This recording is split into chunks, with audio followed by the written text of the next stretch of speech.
Եթե ուզում եք վայելել լեռնային մաքուր օդը, ապա եկեք Մաստարա, իսկ եթե ուզում եք ձեր հանգիստը կատարյալ լինի, ապա եկեք Տերտերի ձոր։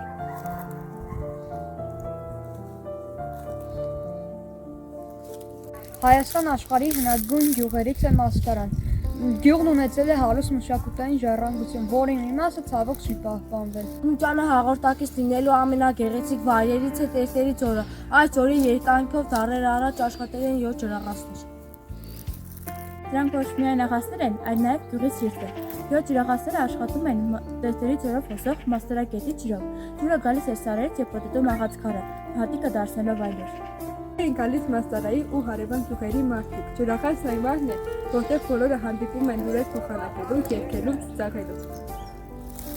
Ջրաղացները կառուցված են եղել տեղական բազալտե քարերով։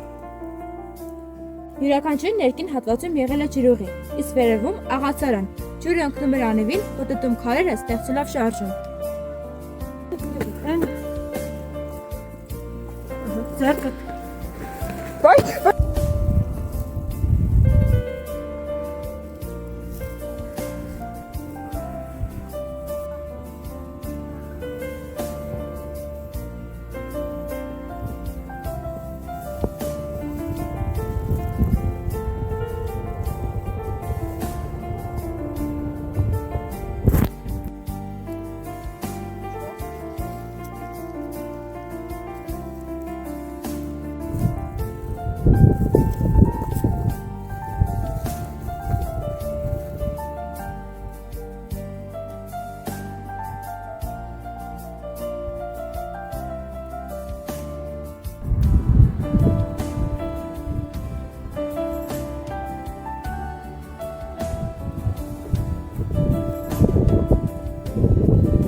Հաջորդ ջրաղացի աղվերակներ են, այստեղ գրեթե ոչինչ չի պահպանվել։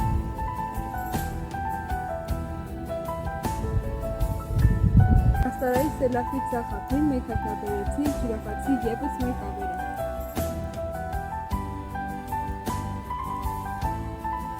Ջրաղաց եկած մեր պապերը գուցեև նստել են այս քարերի տակ։ Դրա առաջ Տերտերի ձորով է հոսել Մաստարայի ջրի առատ գետը։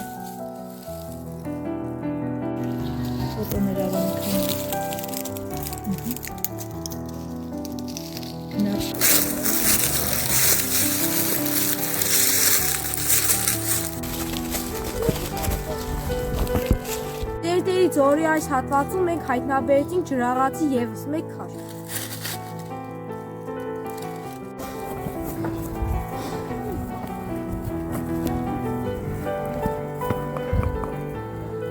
Հենց այս վայրում է գտնվել գյուղին բարիք պարգևող հաջորդ ջրաղացը։